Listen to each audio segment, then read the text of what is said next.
نحمده ونصلي على رسوله الكريم بسم الله الرحمن الرحيم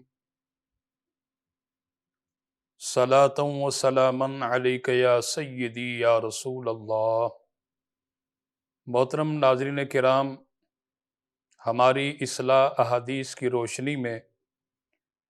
آپ کا میزبان مقرر شوکت حسین سیالوی حاضر خدمت ہے۔ محترم ناظرین کرام، ہماری کوشش ہوتی ہے احادیث پاک پر مبنی ہم نئی سے نئی بات آپ کی سماعت کی نظر کریں،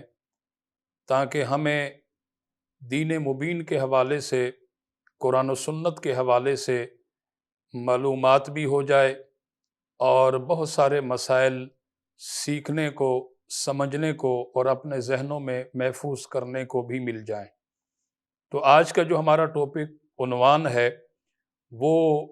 پڑوسیوں کے حقوق کے حوالے سے ہے۔ چنانچہ حضرت انس رضی اللہ تعالیٰ عنہ روایت کرتے ہیں، نبی کریم صلی اللہ علیہ وسلم نے ارشاد فرمایا، واللہ لا یؤمن، واللہ لا یؤمن،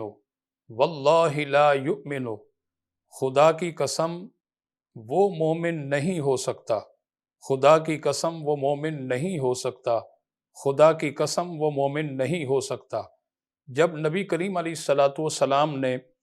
3 بار یہ کہا کہ خدا کی قسم وہ مومن نہیں ہو سکتا، تو محترم ناظرین کرام، صحابہ کرام نے جب اس بات کو سنا تو صحابہ کرام کافی پریشان ہو گئے اور صحابہ کرام لرزنے لگ گئے اور صحابہ کرام کی بڑی عجیب و غریب کیفیت ہو گئی۔ یقیناً صحابہ کرام اس سوچ میں پڑ گئے کہ آخر ایسا کون بدبخت ہے جس کے متعلق اللہ کے پیارے نبی صلی اللہ علیہ وسلم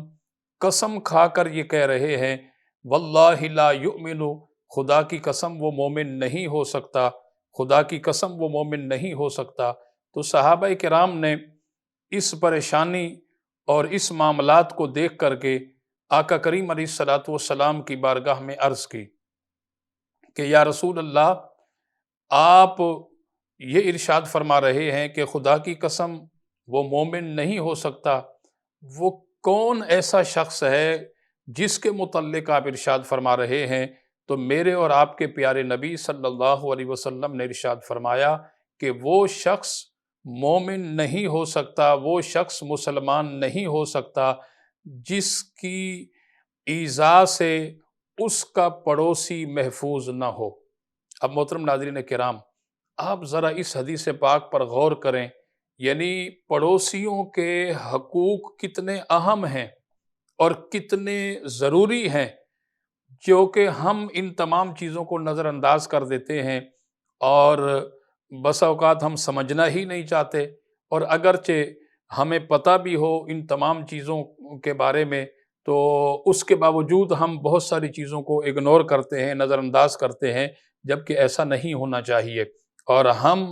اپنی زندگیوں کو اسلامی سانچے میں ڈھالیں اور دین مبین کے مطابق اپنی زندگی کو بسر کریں، تو انشاءاللہ دنیا میں بھی ہمیں کامیابی نصیب ہوگی اور آخرت میں بھی ہمیں کامیابی نصیب ہوگی۔ تو پڑوسیوں کے حقوق بڑے اہم ہوتے ہیں۔ اور اسی طرح دوسری حدیث پاک جو کہ امام بخاری رحمۃ اللہ علیہ نے الادب المفرد کے اندر لکھی ہے، نبی کریم علیہ الصلاۃ والسلام کی بارگاہ عالیہ میں ایک شخص نے ایک عورت کا ذکر کیا اور آقا کریم علیہ الصلاۃ والسلام کی خدمت عالیہ میں عرض کی کہ یا رسول اللہ، فلاں عورت بہت زیادہ نمازیں بھی پڑھتی ہے، بہت زیادہ روزے بھی رکھتی ہے، بہت زیادہ صدقہ اور خیرات بھی کرتی ہے، لیکن اس عورت کی جو زبان ہے وہ پڑوسیوں کے حوالے سے بہت زیادہ سخت ہے، اور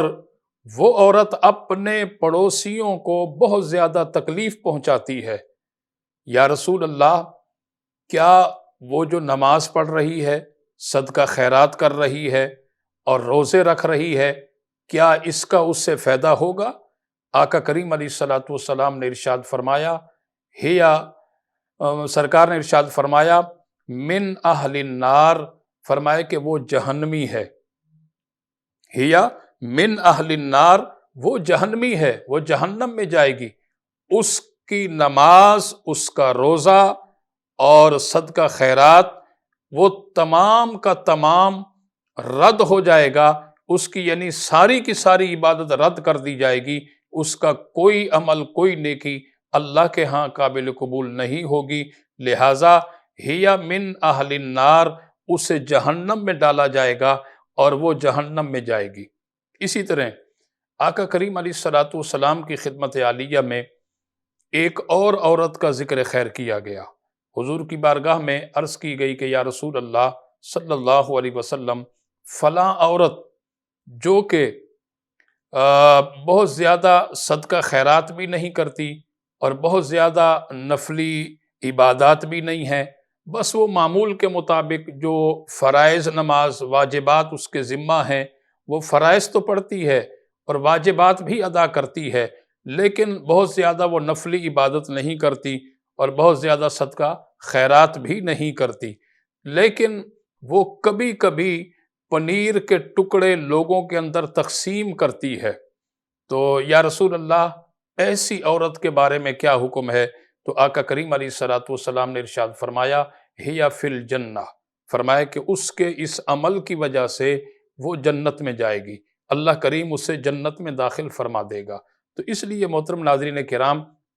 ہمیں اپنے پڑوسیوں کے حقوق بڑے احسن انداز میں ادا کرنے چاہیے، اور پڑوسیوں کا بہت زیادہ حق ہے ہمارے اوپر، کیونکہ جناب سیدہ اماں عائشہ صدیقہ رضی اللہ تعالیٰ عنہ ایک حدیث پاک روایت کرتی ہیں کہ آقا کریم علیہ الصلوۃ والسلام نے ارشاد فرمایا کہ جبریل امین بار بار مجھے پڑوسیوں کے حوالے سے آ کر کے بتایا کرتے، اور میں یہ گمان کرنے لگا کہ کہیں پڑوسی کو وراثت کے اندر جو ہے وہ حصہ دار نہ بنا دیا جائے۔ محترم ناظرین کرام، آپ غور کریں کہ نہیں پڑوسی کے حقوق اتنے اہم اور اتنے لازم اور اتنے ضروری ہیں کہ آقا کریم علیہ الصلوۃ والسلام فرما رہے ہیں کہ مجھے گمان ہونے لگا کہ کہیں پڑوسی کو جو ہے وہ کیا نام ہے جو ہے وہ وراثت کے اندر جو ہے وہ حصے دار نہ بنا دیا جائے۔ اب دیکھیں کہ پڑوسی اگرچہ آپ سے خوش ہے اور آپ پڑوسی کے ساتھ حسن سلوک سے پیش آتے ہیں اور پڑوسی کے ساتھ جو ہے آپ نیکی کا برتاؤ کرتے ہیں اور پڑوسی کا بھی خیال رکھتے ہیں، اس کے گھر کا بھی خیال رکھتے ہیں، اب دیکھیں کہ یہ اتنے اہم مسائل ہیں، یہاں تک آقا کریم علیہ الصلوۃ والسلام نے فرمایا کہ تم اپنے پڑوسی اور اس کے گھر کے تقدس کا بھی خیال رکھو، اور یہاں تک فرمایا کہ تم اپنے گھر کی دیوار کو اتنا زیادہ بلند نہ کرو کہ وینٹیلیشن اور ہوا کے اعتبار سے اس کو کہیں ایذا، کہیں تکلیف نہ پہنچے۔ یعنی آپ دیکھیں کہ بظاہر یہ چھوٹی چھوٹی چیزیں ہیں، لیکن ان کی شریعت کے اندر، اسلام کے اندر، دین کے اندر بہت بڑی اہمیت ہے، اور اس کا بہت بڑا مقام ہے اور اس کا بہت بڑا مرتبہ ہے۔ تو انشاءاللہ ہم کل کا جو ہمارا پروگرام ہوگا، ہماری اصلاح احادیث کی روشنی میں انشاءاللہ بقیہ حصہ پڑوسیوں کے حقوق کے حوالے سے، کیونکہ یہ بہت اہم معاملہ ہے، تو اس لیے انشاءاللہ ہم چاہیں گے محترم ناظرین کرام آپ کل کا پروگرام بھی دیکھنا مت بھولیے گا۔ انشاءاللہ اسی عنوان کا اگلا حصہ انشاءاللہ ہم کل کے پروگرام میں آپ کی سماعت کی نظر کریں گے۔ اپنے میزبان مقرر شوکت حسین سیالوی کو کل تک اجازت دیجیے۔ والسلام علیکم ورحمۃ اللہ وبرکاتہ۔